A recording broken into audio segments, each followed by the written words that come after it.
شراب لانے والا، شراب بیچنے والا، شراب پیش کرنے والا، شراب کو بنانے والا، شراب کو اٹھانے والا، شراب کو سٹاک کرنے والا، جمع کرنے والا، شراب کا گودام بنانے والا، شراب کی مزدوری کرنے والا، جو شراب بیچتا ہے، شراب کو ہاتھ لگانے والا، شراب کو پیش کرنے والا، یہ سارے کے سارے جہنمی ہیں۔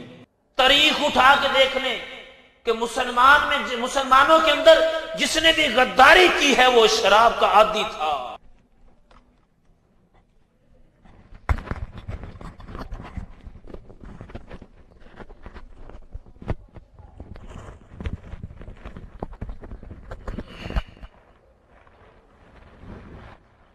نحمده ونصلي على رسوله الكريم اما بعد فاعوذ بالله من الشیطان الرجیم بسم اللہ الرحمن الرحیم۔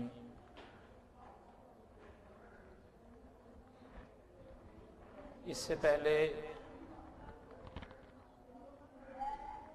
جمعہ کی جو نماز میں بیان ہوا تھا اس کا موضوع تھا ناپ اور تول میں کمی نہ کرو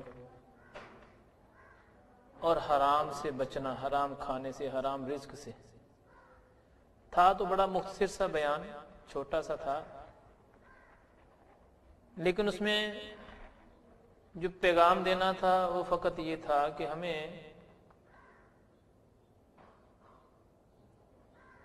حرام رزق سے بچنا چاہیے۔ وہ لوگ جو محنت مزدوری مشقت کر کے روزی کماتے ہیں وہ اپنے رزق کو پاک رکھا کریں۔ یہ اللہ پاک نے بندے کے اختیار میں دیا، چاہے وہ رزق پاک رکھ لے یا چاہے وہ رزق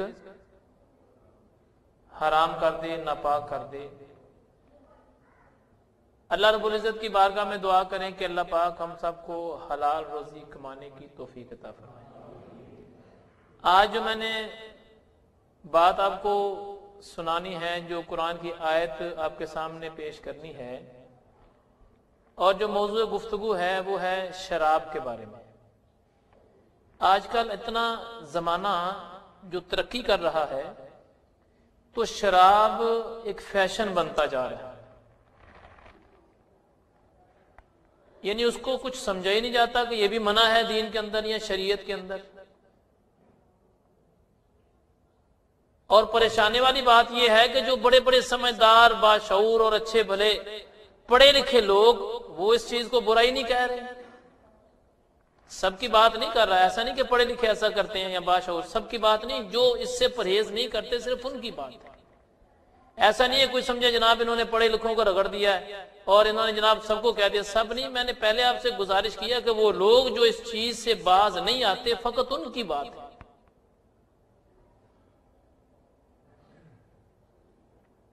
تو شراب جو ہے وہ دین کے اندر منع ہے، اور اس کو پینا، پلانا، لانا، جمع کرنا، پیش کرنا، اس کے گودام بنانا، اس کا کلب بنانا، یہ سب شرعاً منع ہے۔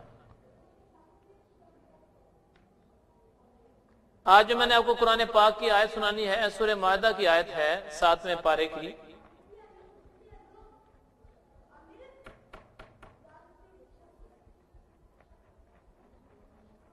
ساتویں پارے کی جو آیت ہے، بسم اللہ الرحمن الرحیم، یا ایھا الذین آمنوا انما الخمر والمیسر والانصاب والازلام رجس من عمل الشیطان فاجتنبوہ لعلکم تفلحون۔ صدق اللہ مولانا العظیم وصدق رسولہ النبی الکریم وَنَحْنُ عَلَى ذَلِكَ مِنَ الشَّاهِدِينَ وَالشَّاكِرِينَ وَالْحَمْدُ لِلَّهِ رَبِّ الْعَالَمِينَ۔ قرآن پاک کی جو میں نے آیت تلاوت کی ہے، بعض اوقات پڑھنے میں غلطی بھی ہو سکتی ہے، بندہ بشر ہے، کوئی حافظ قرآن بیٹھا ہو تو جب کوئی غلطی ہو تو بتا دیا کرے۔ جس کو بھی آیت آتی ہو، پڑھنے میں کوئی بھی پڑھنے والا ہو، چاہے کوئی مفتی اعظم ہو یا کوئی صوفی ہو، یا کوئی عالم ہو اگر وہ پڑھنے میں غلطی کر رہا ہے تو سامنے والا جس کو آتی ہے آیت اس کو بتانا لازمی ہے. انسان تو انسان ہے، بشری تقاضے غلطی تو ہو سکتی ہے. تو کبھی ایسی غلطی کوشش تو کرتے ہیں ہر بیان کرنے والا کہ کوئی بولنے میں کوئی پڑھنے میں کوئی ایسی غلطی نہ ہو. بعض اوقات نہیں پتہ چلتا بشری تقاضوں سے، تو کوشش کیا کریں جس کو آیت کا پتہ ہو اس کا بتانا ضروری ہے.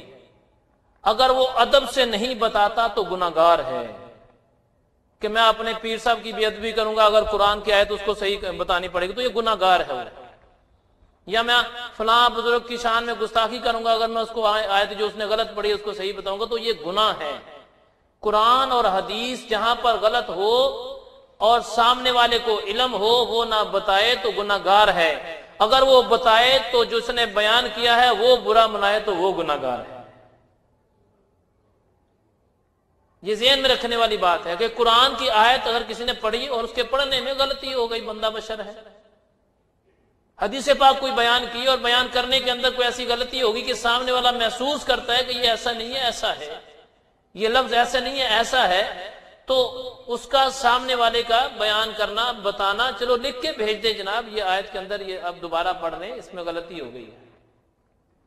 تو اگر وہ بیان کرنے والا اس کو آپ برا بنائے کہ تم نے مجمع کے اندر میری بات کو ٹوکا اور مجھے روکا، تم بعد میں بھی بتا سکتے تھے، تو شرعی معاملہ سن لیں. اگر اعلانیہ طور پر گناہ کیا ہے تو توبہ بھی اعلانیہ طور پر کرنی پڑے گی. اگر چھپ کے گناہ کیا ہے تو توبہ بھی چھپ کے کرنی پڑے گی. اگر کوئی لوگوں کے مجمع کے اندر غلط پڑھا گیا ہے تو مجمع کے اندر اس کو درست کرنا ہوگا. یہ مبلغین اور ایسے لوگ کہ جو لوگ بیان کرنے والے ہیں ان کے لیے خصوصی بات ہے. تو آپ بھی اللہ کے فضل و کرم سے مسلمان ہیں، کبھی کوئی ایسی آیت یا کوئی حدیث پاک جس کو محسوس کریں کہ میں نے یہ پڑھا ہے، آیت میں تو کوئی شک نہیں، سامنے قرآن ہوتا ہے، حدیثوں سے کچھ بعض اوقات بندہ کہتا ہے یہ ضعیف ہے، وہ کہتا ہے نہیں میں نے ایسے پڑھا ہے، تو بحث والی بات نہیں. ایک ہوتا ہے نا بحث کرنا، ایک ہوتا ہے مسئلہ کی معاملے میں بولنا، وہ بات نہیں کر رہا میں، جنرل بات کر رہا ہوں قرآن پاک کی آیتوں کے حوالے سے. تو مسلمان ہونے کے ناطے ہمارا فرض بنتا ہے جہاں قرآن کی آیت غلط پڑھی جائے وہاں اس کو بتایا جائے، اور اگر بتانے والے کو پتہ ہو نہ بتائے تو گناہگار ہے، اللہ کی بارگاہ میں پکڑا جائے گا کل قیامت والے دن. اللہ کے ملائکہ، اللہ رب العزت فرمائے گا ملائکہ سے پوچھو اس کے سامنے میرا قرآن غلط پڑھا جاتا تھا یہ بتاتا ہی نہیں تھا.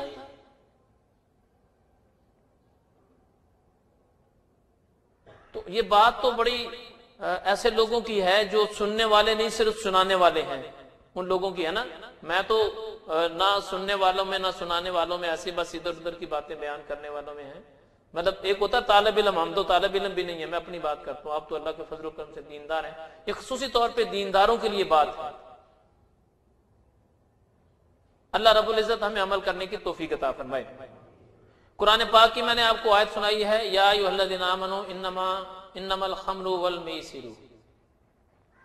اے ایمان والو بے شک شراب خوری، جوئے بازی، بت پرستی، پانسا وغیرہ یہ ناپاک ہیں، شیطانی عمل ہیں، ان سے اجتناب کرو تاکہ تم فلاح پا سکو.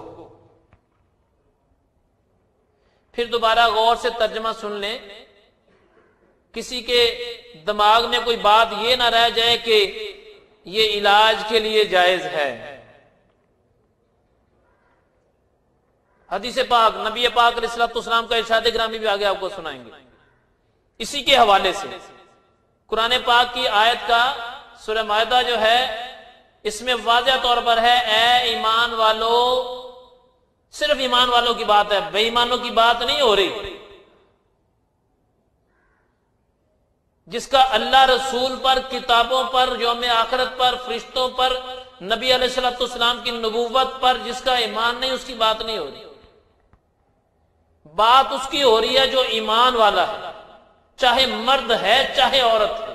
یہاں یہ بھی بات ذہن میں رکھیں، یہ جو آیت ہے مردوں کے لیے، بچوں کے لیے، بوڑھوں کے لیے، جوانوں کے لیے، جو بھی بالغ ہے، مسلمان ہے، سمجھدار ہے، عاقل ہے، اللہ نے اس کو عقل اور شعور دیا ہے، وہ پاگل نہیں ہے، دماغ اس کا درست ہے، تو یہ آیت